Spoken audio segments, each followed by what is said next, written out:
الحمد لله رب العالمين الصلاة والسلام على رسول الله صلى الله عليه وسلم السلام عليكم ورحمة الله وبركاته ولما كان دبتشوف إن شاء الله ولما سن يؤجنه وان أجي جنة أرجع شراف وان نولاف يجور ربي نما وانت نما إمكانك أبتي لما كان نما أجتو hojii jannatarraa laafaarra bu'ee jira.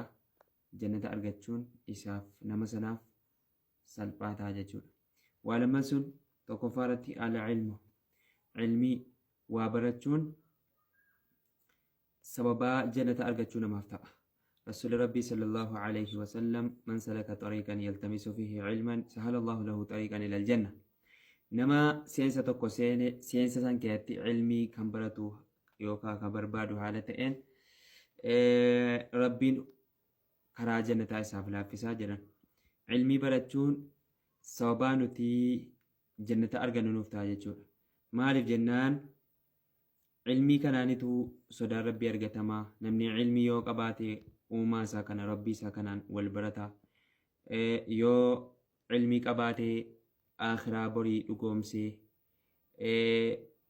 akhiraa sanaaf sirriitti tattaafata, jireenya borii sana sirriitti yaadata waan ta'eef jiru duniyaarra jiru akhiraatu caala jechuu kan inni addaan baafatee hubachuu danda'u yoo ilmii qabaate waan ta'eef ilmiin kun sababa nuti ittiin jannata argannu nuuf ta'a jechuudha. Rabbiinis guyyaa qiyaamaa sana udkhulul jannata bimaa kuntum ta'maluun jedha. Namni jannata argachuuf rabbitti amanuu qaba. Amanuuf waa barachuu qaba. Eega waa barate immoo itti hojjechuu qaba. Itti hojjetu immoo ikhlaasa qabaachuu qaba. Rabbii jecha hojjetu ikhlaasa qabaachuu qaba jechuudha. Gaafa akka kanatti beekee jedhe karaa jannataarra bu'eeraa jechuudha. Tokkoffaan kana. Lammaffaa irratti waa sadaqachuun sababaa jannata argatan namaaf ta'a. Qabeenyaa ofirraa sadaqachuun karaa rabbii irratti masiidatti miskiinaaf nama rakkateef haajamaadhaaf karaa magartee rabbi jaalatu ittiin nama gargaaruu irratti nama gartee dadhabaa tokko ittiin gargaaruuf kennachuunis waan gartee jannata argachuuf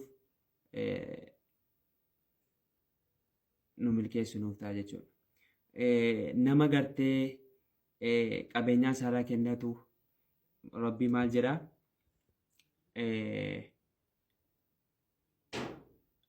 Namni qabeenyaa ani isaaf kennirraa kennatu fasanuyassiruhu lilyusraa hojiin ittiin jannata argatu isaaf hin laaffisaa jedha. Nama immoo qabeenyaa isaarraa kennachuu donnoomu bakiila immoo fasanuyassiruhu lilcusra hojiin ittiin ibidda argatuun isa laaffisa malee hojii jannataa isaaf hin laaffisu jedha. Arjaadhaaf hojii jannataa laaffisaa fi donnaaf immoo hojii warra ibiddaa laaffisaa fi jedha rabbiin. Ulamaan gaafa dubbatan arjaan namaa rabbittis dhiyaataadha, namattis dhiyaataadha, ibiddarraa immoo fagaataadha, jannatatti illee dhiyaataadha jedhan. Donni immoo rabbirraas fagaataadha, namarraas fagaataadha. Qariibun ilannaar wa baciidun anil janna. Ibiddatti immoo dhiyaataadha, jannatarraa immoo fagaataadha jedhan. Kanaaf namni rabbi qabeenya isaaf kenne gaafa rabbumaaf jecha wajihima rabbii barbaaduuf jecha gaafa qabeenyaa isaarraa kan arjoomu ta'e rabbiin nama akkasii illa bitigaa wajhi rabbihil aala wala sawfa yarda. Namticha fakkeenya akka nama kanaa qabu wala sawfa yarda jedhe bar. Ganaa jaallachuudhaaf ta'a jannataan isaaf kennee hanga si geeraa aan ittiin jedhu innis illee jaalladheera hangani jedhu tokko ganaan isa jaallachiisuudhaaf deemaa. Irraa jaalladheetan jannata sanaan illee isa qanansiisee isa jaallachiisuudhaaf deema jedha rabbiin subhaanahu wa ta'ala. Kanaaf waa lamman kun qabxii nuti ittiin jannata argannu nuuf ta'a. Tokkoffaa ilmii haa barannu. Ilmii barannu kana itti haa hojjennu.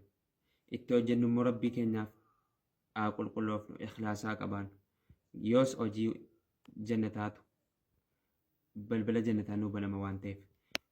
Lammaffaa irratti qabeenya rabbi nuuf kennerraa miskiina haa yaadannu, beelaa qubaa qabaannu, rakkataa haa gargaarru. Ammas nama wallaahi qabeenya isaarraa waa kennatu rabbiin baallama inni galeef hojiima warra jannataa laaffisuu fi baallama galeef rabbi baallama san hin diigu waan ta'eef adaraa waa lamman kana jabeessaatii qabadhaa. Ilmii barachuu, itti hojjechuu, rabbiif qulqullaa'u. Lammaffaa irratti immoo qabeenyaa qabnurraa kennachuu. Kana lammaniin rabbi hojii warra jannataa nuu laaffisa waan ta'eef jabaannee haa hojjetannu, haa dalagannu siin jedha. Warra milkaahee xumuri isaas tolu, warra jannataa argatu jireenya bara baraa kan gartee bara kamiinuu ittiin milkiidhaan gammachuudhaan qananiidhaan jiraatan warra argatu rabbi nu haa godhu, warra akhiraatti milkaa'u rabbi nu haa godhu. Wassalaamu alaikum wa rahmatullahi wa barakaatuh.